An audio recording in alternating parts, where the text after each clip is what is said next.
কারণ এই পৃথিবীর জমিনে তোমার মর্যাদা 1000 বছর আগে ছিল না। আল্লাহ নবী তোমার মর্যাদা দিতে গিয়ে মক্কা জমিনে কত মার খেয়েছে। আল্লাহ নবী তোমার মর্যাদা দিতে গিয়ে তায়েফের জমিনে কত মার খেয়েছে। আল্লাহ নবী তোমার মর্যাদা দিতে গিয়ে উহুদের ময়দানে দান্দা মুবারক শহীদ হয়ে গেছে। তোমার মর্যাদা দিতে গিয়ে আল্লাহ নবীকে পাহাড়ে বন্দী থাকতে হয়েছে।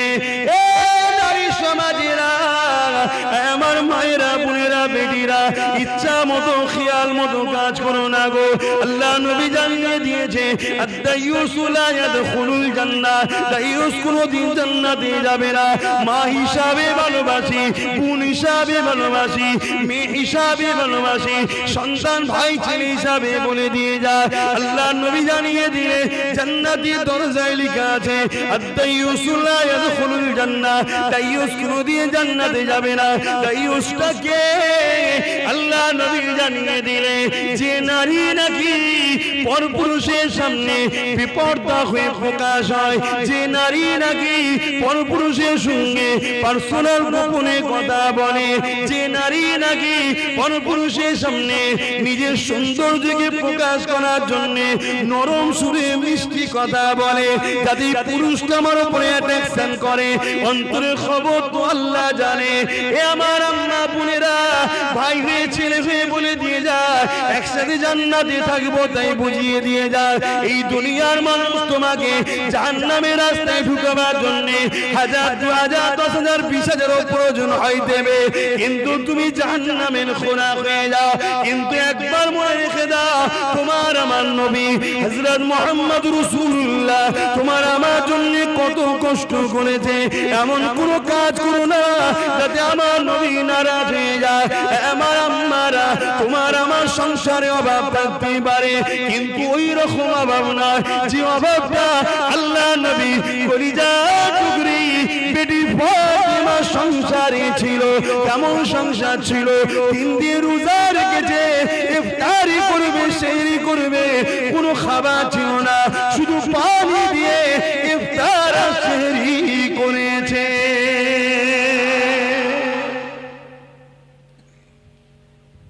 মা বোনেরা, বাপ ভাইরা, তোমরা কি চাও বাপ গুলো মেয়ে গুলো জাহান্নামে হোক?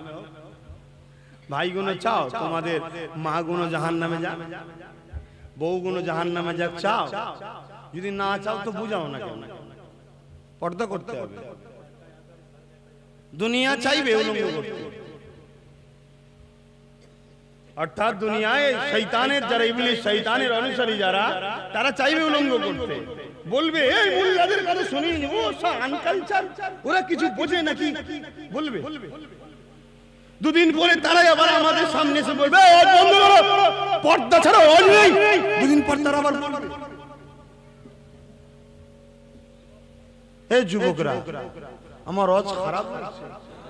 পার্টিতে যাচ্ছ, কুটুম বাড়ি যাচ্ছ, বিয়ে বাড়িতে যাচ্ছ, বন্ধুর বাড়িতে যাচ্ছ, নিজের স্ত্রীকে নিয়ে যাচ্ছ, সাথে করে নিয়ে যাও, কিন্তু তোমার বন্ধুর সঙ্গে তোমার স্ত্রী পার্সোনাল কথা বলবে, আলাদাভাবে গুজুর গুজুর করবে কেন? তোমার স্ত্রীকে বেপরদায় নিয়ে যাচ্ছ কেন? এই কথা শুনে দূরে কাছে কিছু দুপায়ে পশু ভাবতে পারে, যারা নারীগুলোর চোখের নেশা, চোখের জেনা করে যারা, তারা ভাবতে পারে সব মুল্লাদের দ্বারা এই দুনিয়ায় কিছু হয়, আদিম যুগের লোক এরা, এইসব বোঝে। এখন দুনিয়া কত আগে, মেয়েরা প্লেন চালাবে, ট্রেন চালাবে, বাইক চালাবে, রেস খেলবে, কে বলবে না? বলবে না।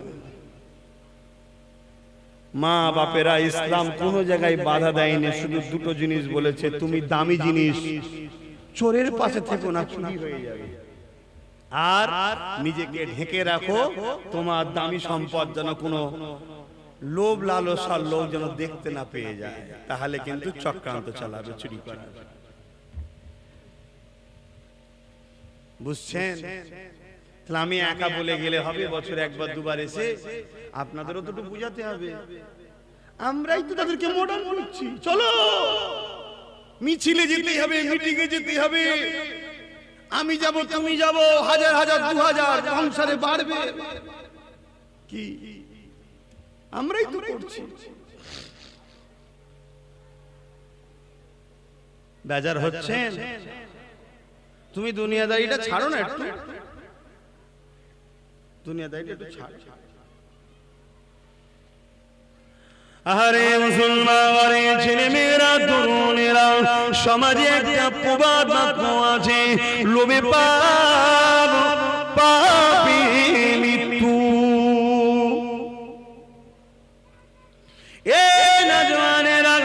সমাজে আরেকটা প্রবাদ বাক্য আছে, প্রথমে ফিরি খাওয়ানো অভ্যেস করো, তারপরে টিপ দিয়ে সই করিয়ে জায়গা জমি নিয়ে নাও। তাই দেখে নিও, সামান্য কেউ ফিরি দিলে নারীরা যেন বেহুজুদি না হয়ে যায়। মনে রেখে দিও, পর্দা হলো ফরজে আইন, পর্দা করতেই হবে। আমার মা পর্দা করলে ঠেকুয়ার মায়েদের পর্দা হয়ে যাবে না, আমার বোন পর্দা করলে মাদানীপুরের বুড়িদের পর্দা হয়ে যাবে না। এটা ফরজে আইন, প্রত্যেকটা নারীদের জন্য পর্দা করা মহান স্রষ্টা আল্লাহর হুকুম। দুনিয়ার শয়তানদের হুকুম মানতে গিয়ে আল্লাহর হুকুমের বেখিলাফ যেন না হয়ে যায়, অভাবী সংসার হতে পারে। আল্লাহ তোমাকে পরীক্ষা করার জন্য দিয়েছে। মনে রেখে দিও, এই দুনিয়া জমিনেতে আমার রাসূলুল্লাহ যাকে আল্লাহ দোনো জাহানের বাদশাহী দিয়েছে, যার জন্য জমিন আসমান কায়নাত তৈরি করেছে, সেই নবী ফাতেমার ঘরের খবর তো জানো। একদিন নবী পাক ফাতেমার ঘরে গেলে ফাতেমাকে সালাম দিয়ে বললেন, ফাতেমা রে, তোমার ঘরে কি কিছু খাবার আছে? ফাতেমা তখন বলতে লাগলে, আব্বা জান আপনি বসুন, আমি খাবারের ব্যবস্থা করে দিচ্ছি। এমন সময় দেখা যায় হযরত ফাতেমা ঘরে গেলে নামাজের মুসাল্লা বিছিয়ে দিলে, দূরে কার শুকরিয়া নামাজ পড়তে লাগলে, দূরে কার নফল নামাজ পড়ে নিয়ে আল্লাহ পাকের কাছে দুটো হাত তুলে দোয়া করে আর চোখের পানি ফেলে ফেলে বলে, ও আমার আল্লাহ, 3 দিন ফাতেমার খাওয়া হয়নি, হাসান হুসাইনের 3 দিন খাওয়া হয়নি, সিরালির 3 দিন খাওয়া হয়নি। আল্লাহ তুমি যাতে রাজি আমরা তাতে রাজি। 3 দিন খাওয়া হয়নি বলে খুশি নয়, 3 দিন হাসান হুসেন খাইনি বলে খুশি নয়, 3 দিন আলী খাইনি বলে খুশি নয়। কিন্তু আল্লাহ আজকে আমার ঘরে এমন একজন মেহমান এসেছে, আখরি জামানার নবী, তিনি যদি জানতে পারে ফাতেমার সংসারে এত কষ্ট, বেতির কষ্ট শুনে মনে কষ্ট পেয়ে যাবে। আপনার কাছে আরজু আল্লাহ, আপনার দোস্তর জন্য কিছু খাবারের ব্যবস্থা করে দিই। এই যুবকেরা জান্নাত থেকে খাঞ্চা ভরা খাবার চলে আসলো। আমি মূল যেটা বুঝাতে লাগছি, 3 দিন ছোট্ট হাসান হোসেনও খাইনি বাচ্চাগুলো, তথাপি আল্লাহর উপরে অখুশি না। দুটো চোখ দিয়েছে, এই শুকরিয়া আদায় করো। দুটো পা দিয়েছে, শুকরিয়া আদায় করো। দুটো হাত দিয়েছে, শুকরিয়া আদায় করো। মা দিয়েছে, বাপ দিয়েছে, কিডনি দিয়েছে, হাড় দিয়েছে, রূপ দিয়েছে, যৌবন দিয়েছে, শুকরিয়া আদায় করো। একটু না হয় অভাবী সংসার, তা বলি আল্লাহকে অখুশি করবে? হ্যাঁ, কেউ বললো ফর্ম ফিলআপ করতে হবে তবে লোন দেওয়া হবে, মহিলা ছাড়া লোন দেওয়া হবে না, এমন ষড়যন্ত্র চলছে। মহিলা এক তো সুদ ইসলামে হালাল না হারাম? একটু বলবেন না, সুদ নেন নাকি?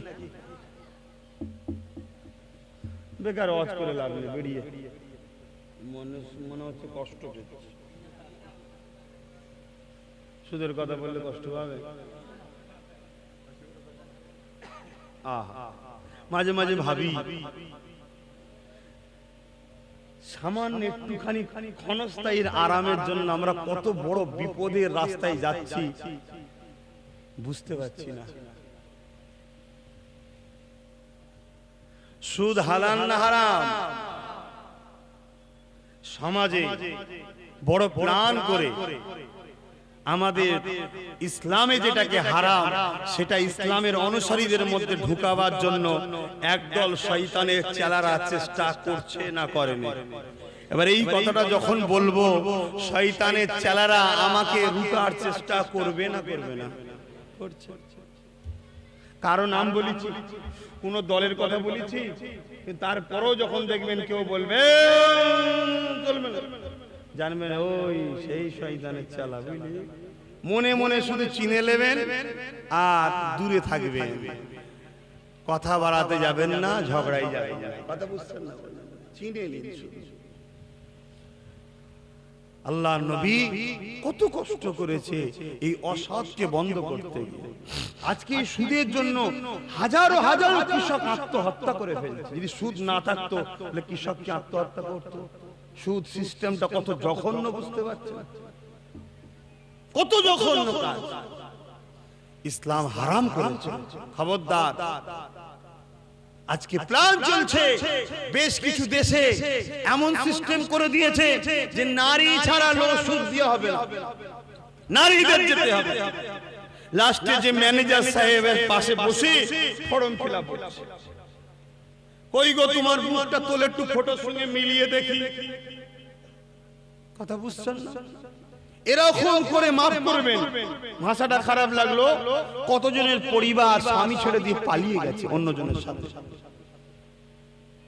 কেন? শয়তান সর্বসময় আমাদের ঘরে ভুল রাস্তায় নাবাই না। তাই বলে দিই বাপ ভাইরা, মেহনত করুন, খাটুন। ভ্যান চালাতে লজ্জা লাগে, মুটেগিরি করতে লজ্জা লাগে, দূরে চলে যান, যে সেখানে কাজ করুন। মাথার ঘামকে পায়ে ফেলে হালালের রুজি খান, সুদ আর ভিক্ষা নেবেন না। ভিক্ষা ইসলামে অপছন্দ করে আল্লাহ। কথা বুঝছেন না? বুঝলেন না? কষ্ট করুন, মেহনত করুন, দুদিনে, বেশি দিনের দুনিয়া নয়। দেখছেন তো বাপ দাদা সব চলে গেল, কত গেল? 50, 60, 70, 80, 90, 100, বেশি দিন হয় না তো। 70, 80, 100 সব চলে যাচ্ছে তো, এর চেয়ে বেশি পাচ্ছে না তো। আমরাও তো চলে যাব। অনুরোধ করে যাচ্ছে আমার ভাইদের, যুবকদের, বোঝার একটু চেষ্টা করেন, একটু বোঝার চেষ্টা করেন। আরে এটা গেল আমার নবীর বেটির কথা। এবারে আসুন আমার নবী পাকের পরিবারের কথা শুনি। এ আমার আম্মারা, এ আমার বোনেরা, মনকে সান্ত্বনা দিন। যদি নবীকে ভালোবাসেন, দুনিয়া আপনাকে বোরখা বললে আনকালচার বলে, দুনিয়া আপনি হিজাব পরে গেলে চাকরিতে বসতে দিতেও না পারে, দুনিয়া আপনি বোরখায় থাকলে মর্যাদা না দিতে পারে, দুনিয়া আপনি বোরখায় থাকলে বিভিন্ন জায়গাতে বঞ্চিত করতে পারে। এ মা বোনেরা, মনে রেখে দেবেন, জেনে রেখে দেবেন, আল্লাহর পরীক্ষা হতে পারে। আমার আল্লাহর কাছে তাহাজ্জুদের নামাজ পড়ে কাঁদো, অবশ্যই কেউ একটা রাস্তা বন্ধ করে দিলে আল্লাহ হাজারটা রাস্তা খুলে দেবে। আর এটাও মনে রেখে দেবেন, দুনিয়া আপনাকে কিছুদিনের জন্য বঞ্চিত করতে পারে, কিন্তু এই জায়গাতে আল্লাহকে খুশি করে যদি বোরখাকে মজবুত করে ধরতে পারে, ইনশাআল্লাহ হযরতে হাজেরার সঙ্গে জান্নাত নসিব হয়ে যাবে। আহা, তারাও তো জিন্দেগি কাটিয়েছে রে বাবা। এসব ওয়াজ চলবে তো নাকি? চলবে না? এইসব ওয়াজ আজকাল চলে নাকি? এইসব বুড়োদের ওয়াজ, বুড়োরা আসবে আর বুড়োরা ওয়াজ করবে, সব ঠিক আছে। জন ছেলেদের কাছে ওয়াজ চলে না, জন ছেলের কাছে চলবে আলাদা ওয়াজ। আহা, নিঃশ্বাসের কোনো বিশ্বাস নেই বাপ। এইটাও শুনে রেখে দাও পুরুষরা, পুরুষদের বলে যায়, একটা নারী জান্নাতে যাওয়া কিন্তু খুব সহজ। শুনছেন? একটা নারীর জান্নাতে যাওয়া খুব সহজ। কেন? কিয়ামতের দিন নারীকে শুধু নিজের বিষয়ে উত্তর দিতে হবে। এই তুমি আমার কাজ করেছো, নারীকে জিজ্ঞেস করবে মহান স্রষ্টা। বান্দি যদি বলে করে ফেলেছি, সব দেখিয়ে দেয় যে হ্যাঁ আমি এই কাজ করেছি, আপনার ডিউটি পালন করেছি, যাও চলে যাও জান্নাত। কিন্তু একটা পুরুষ চারজনের বিষয়ে উত্তর দিতে হবে। কে? নিজের মা। উপযুক্ত যদি বড় সন্তান থাকে, তার মায়ের বিষয়ে কিন্তু এই পুরুষকে জিজ্ঞেস করা হবে। শুনছেন? দ্বিতীয় নম্বর কে? স্ত্রী। শুনছেন? স্ত্রী যদি ভুল কাজ করে, স্বামী জাহান্নামে, ও আল্লাহ ওকে জিজ্ঞেস করুন না ছিলিস কেন একসাথে। শুনছেন তো? কেন? গার্জেন তুমি। একটা নারী দেখাশোনা, খাওয়া, থাকা, তার হাসি খুশি সমস্ত দায়ী দায়িত্ব হলো পুরুষের ঘাড়ে। এর নাম হলো নিকাহ, এর নাম বিবাহ। নারীরা কত সুন্দর, ছোটবেলায় বাপ মার ডিউটি, প্রাপ্ত বয়স্ক হলো এই নারীর ডিউটি, দায়ভার তার গার্জেন, তার দেখাশোনার সমস্ত দায়িত্ব তার স্বামীর। আর যখন বয়স হয়ে যাবে সমস্ত দায়ভার তার বড় ছেলের বা উপযুক্ত ছেলের। শুনছেন? নারী কত সুরক্ষিত, কিন্তু তার উপরে কারো দায়িত্ব দেয়া নেই। সে তার নিজের দায়িত্ব শুধু পালন করবে। তুমি আল্লাহর দাসত্ব করেছো কি বলো? তারপরে তার বোন ঠিকভাবে চলেছে কিনা, ছোট বোন বড় ভাইয়ের বিষয়ে তার উপরে যদি বয়স হয় তাকে জিজ্ঞেস করা হবে। তারপরে রাসূল বলছে জাহান্নামে নারীদের সংখ্যা বেশি আছে। কেন? কি গো জানেন না কেন? আমার মনে হচ্ছে তোমাদের পছন্দ হয় না। কি ব্যাপার? খিদে পেয়েছে নাকি? খেয়ে বসে তো কি হয়েছে? কি হয়েছে? রাগটা নাকি? আমি কিছু ভুল করেছি? ওই ভোট টোট দিবার কথা বলেছিলাম বলে রাগ হয়েছে? এখন তো বলছি নাকি? বলিনি তো, এখন তো অজি করছি রে বাবা।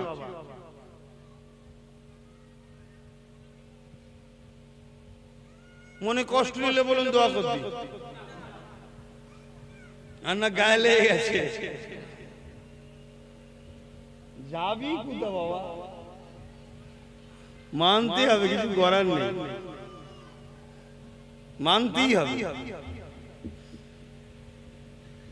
যে আমায় সৃষ্টি করেন সে যদি আমার উপরে জোর চালাতে পারে, আর যে সৃষ্টি করেছে তার হুকুম অনুযায়ী না চলি সে ছেড়ে দেবে?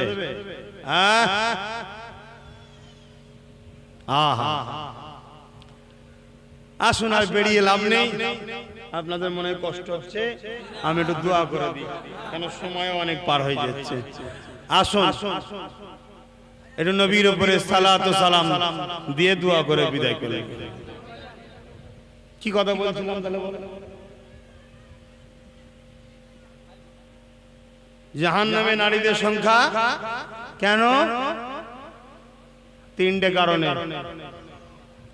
প্রথম নম্বর হলো বেপরদা, দ্বিতীয় নম্বর হলো স্বামী সম্পদ, স্বামীর অবর্তমানে ভুল রাস্তায় খরচ করা।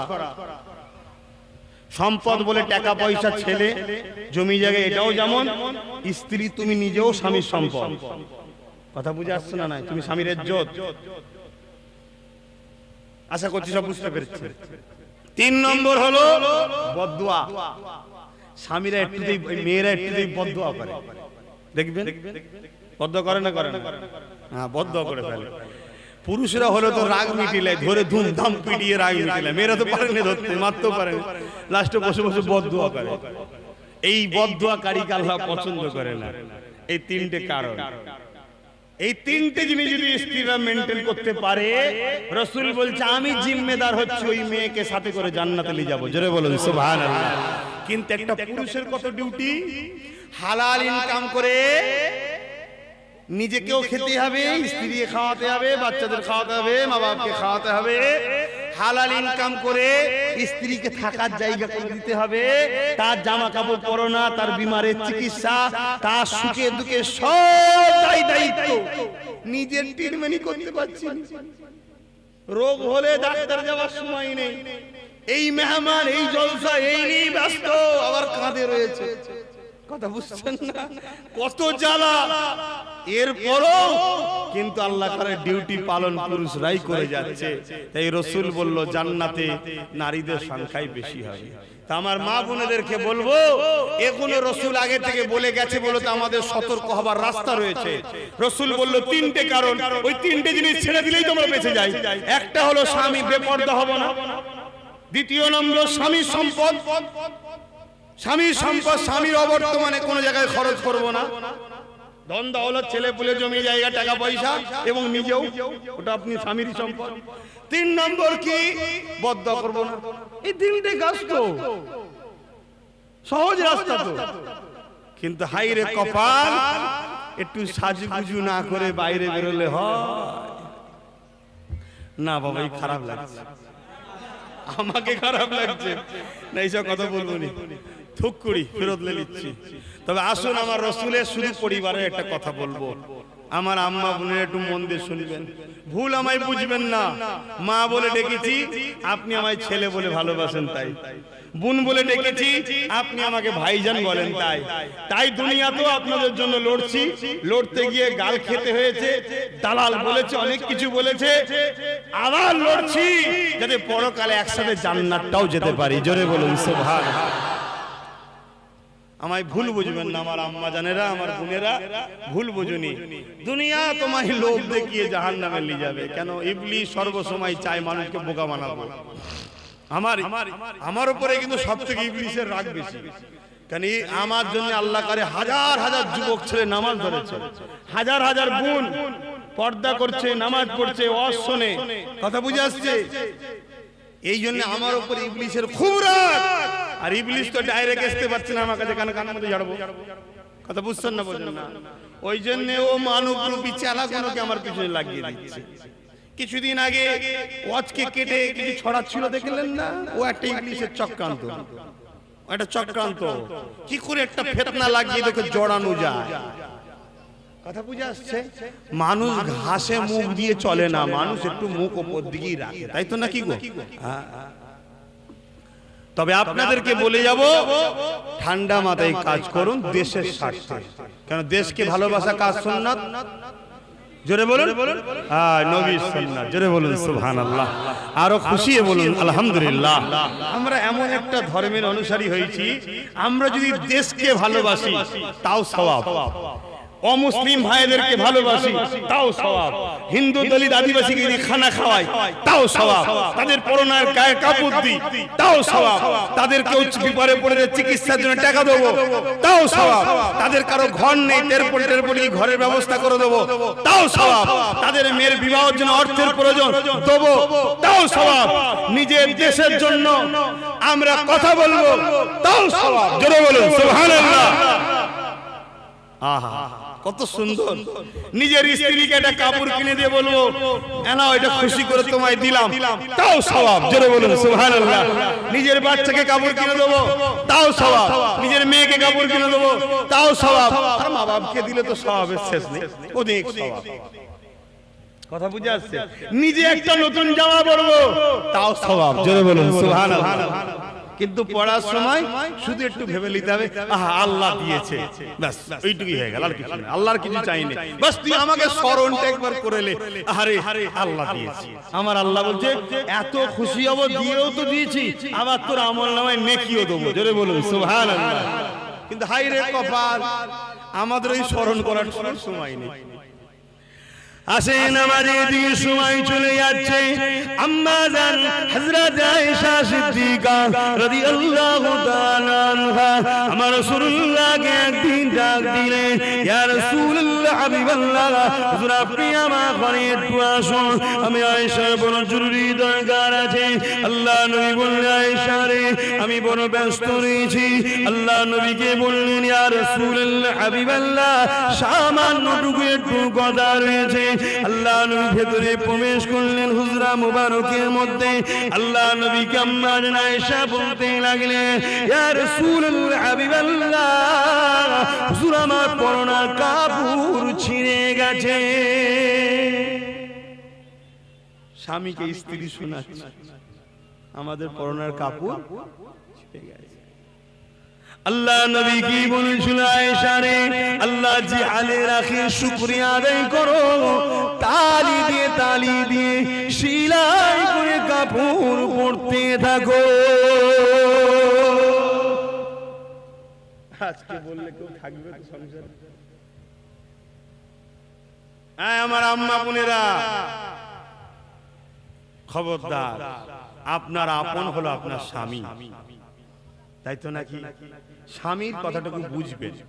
হ্যাঁ আওকাত আছে, দেয়নি ও কুঞ্জুসকে, তাহলে সাইজ করা দরকার। অনেক কারণে আওকাত আছে দিতে চাইনি, আছে না নাই? সব জায়গায় খরচ করবে আর ঠিক জায়গায় নেই, এটা আবার ভুল। কিন্তু যাদের আওকাত না, এমনও সংসার আছে, সেই সংসারে আমার কোনো আম্মা বোন যেন স্বামীকে যেন জোর না করে, কারণ স্বামী কষ্ট পাবে। সে কত মাথার ঘামকে পায়ে ফেলে বাইরে গিয়ে ঘুরে ঘাড়ে কত লোকের গাল শুনে আর শুনে, ভ্যান যদি একটু আস্তে চালায় তাড়াতাড়ি আছে, সে হেমে ঘুমে নিয়ে যায়।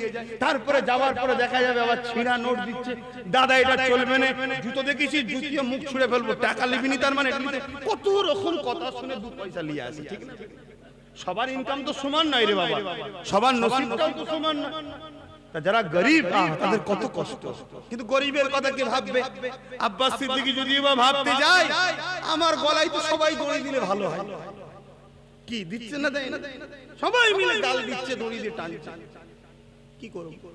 লাও তবে আলহামদুলিল্লাহ গাছ লাগিয়ে দিয়েছি, চারাও হয়ে গেছে, ফল ধরে গেছে, এই গাছ কিয়ামত পর্যন্ত থাকবে ইনশাআল্লাহ। তো ভাইরা আমার আস্তে আস্তে মোটা হবে, আস্তে আস্তে বেশি শক্তি হবে, এক বেশি প্রথমবার এবার বেশি ফল ধরলে গাছ ভেঙে যাবে, আস্তে আস্তে সব ঠিক হবে, বলুন ইনশাআল্লাহ। আমি কি কথা বলছিলাম? আম্মা জানদের কথা বলছিলাম, একটু মনে রাখবেন। আমার রাসূল কি বললেন? তালি দিয়ে পড়ো। বলেন তো ভাই, আজকে বললে কি সর্বনাশ হবে? আহা, আম্মা জান কেঁদে ফেললেন। আর আম্মা জানের ব্যাপারটা সবই আপনারা জানেন, খুব স্মৃতি শক্তি ছিল, অনেক বড় ইতিহাস, খুব স্মৃতি শক্তি ছিলেন, যা একবার দেখতো বা শুনতো সঙ্গে সঙ্গে মেমোরিতে লোড হয়ে যেত। তাই রাসূল পাক সাল্লাল্লাহু আলাইহি ওয়াসাল্লামের কাছে তিনি ছিলেন, রাসূলের সমস্ত হাদিস, যত মহিলা আছে সমস্ত মহিলাদের মধ্যে আম্মা জান সবথেকে বেশি রাসূলের হাদিসকে আয়াত্ত করেছিলেন। জোরে বলুন সুবহানাল্লাহ। আম্মা জান এই কান্না দেখি রাসূল বলছে, আয়েশা তুমি থামো, তুমি যদি বলো আমি হাত তুলছি ওহুদ পাহাড়কে সোনা করে দেবো আল্লাহকে বলে, ও তোমাকে মালিকানা করে দেবো, ভেঙে ভেঙে খাবে, কিন্তু আল্লাহ কিয়ামতের হিসাব নেবে, আর হিসাব লিয়া হবে আগুনের তক্তার উপর। আমি চাই না তুমি কষ্ট পাও। আম্মা জান আরো জোরে কাঁদতে লাগলেন। আল্লাহ রাসূল বললে, কেন তুমি কাঁদছো, কি হলো? আর রাসূল তিনার স্ত্রীদের এত ভালোবাসতেন, এত ভালোবাসতেন, আম্মা জানরা জিজ্ঞেস করা হয়েছে যে রাসূল আপনার সঙ্গে কেমন ব্যবহার করেছে? আম্মা জানরা বলেছেন যে কোনদিন রাসূল আমাদের ঘরে বড় চোখ করে আমাদের দিকে তাকায়নি, রাগ করা বকা তো দূরের কথা, বড় চোখ করেও তাকায়নি। জোরে বলুন সুবহানাল্লাহ। তাই কেঁদে ফেলেছেন রাসূল পাক সাল্লাল্লাহু আলাইহি ওয়াসাল্লাম বড় দিলে। কেন তুমি কাঁদছো? থামো, তোমার জন্য আমি দোয়া করে দেবো, ওহুদ পাহাড় তুমি কোনো চিন্তা করনি, পৃথিবীর সবচেয়ে ধনী হয়ে যাবে। আম্মা আরো কাঁদছে। আম্মা জান জবান থেকে বলে, ইয়া রাসূলুল্লাহ, হাবিবাল্লাহ, আমি আয়েশা দুনিয়া আমি চাই না, আমার আল্লাহ যাতে রাজি আমি আয়েশা তাতে রাজি। কার মেয়ে? সিদ্দিক আকবরের, রাসূলের শ্বশুর। আর মেয়ে যদি ভালো না হতো ওই ঘরে যাওয়ার নসিবে হতো? হ্যাঁ, কার স্ত্রী হয়েছে ভাবতে হবে। তাহলে কত আল্লাহওয়ালা মেয়ে বলি, তা আল্লাহ জুড়া তো ওখান থেকে সিলেক্টেড হয়। এই শাড়ি তুমি কেন কাঁদো ইয়া রাসূলুল্লাহ, ইয়া হাবিবাল্লাহ, আমার পরনা কাপড়টা যে সেলাই করব, ওই কাপড় সেলাই করার মতো আমার ঘরে বাতি জ্বালাবার মশলা নাই।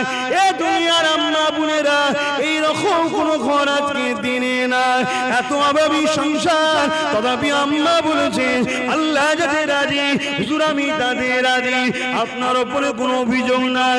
আমি শাড়ি আপনার জন্য চাই না হুজুর, আমি তালি দিয়ে পড়তে চাই, কারণ তালি দিয়ে পড়বো আল্লাহ যে আলে রেখেছে শুকরিয়া, তবে তালিটা যে দেবো, সেলাইটা যে করবো, ওই সেলাই করতে গেলে বাতি জ্বালাতে হবে, ওই বাতি জ্বালাবার মতো মশলা ঢুকো নাই, তখন তো বাপ কারেন্ট ছিল না, ওই বাতি জ্বালাবার মশলা ঢুকো নাই।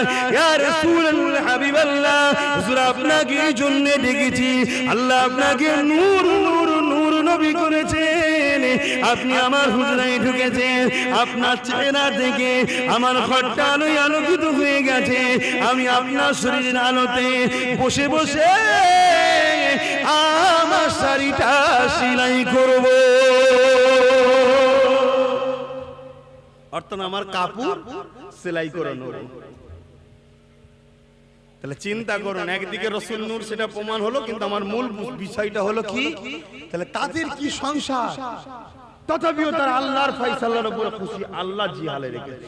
কেন আমার আল্লাহ কাউকে ধনী করে পরীক্ষা করে, কাউকে গরিব করে পরীক্ষা করে, কাউকে বিমার দিয়ে পরীক্ষা করে, কাউকে অসুস্থ করে পরীক্ষা করে, কাউকে আবার সন্তান দিয়ে পরীক্ষা করে, কারো সন্তান কিনে নিয়ে পরীক্ষা করে, কাউকে এতিম করে পরীক্ষা করে, কারো বাপ মা বিছানায় পড়েই আছে 2-10 বছর দিয়েও পরীক্ষা করে। কি বলে দেখি, পূজা হয়ে আছে না বলে না আদর করে।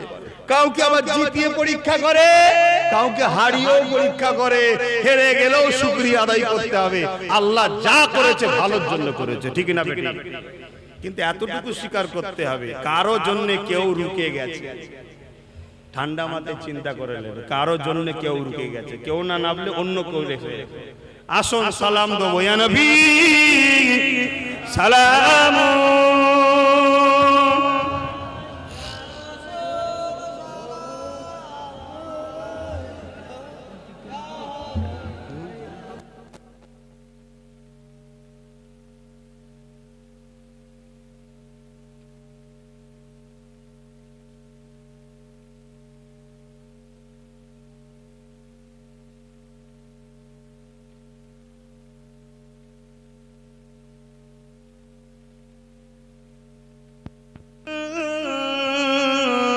بدر علينا من سنين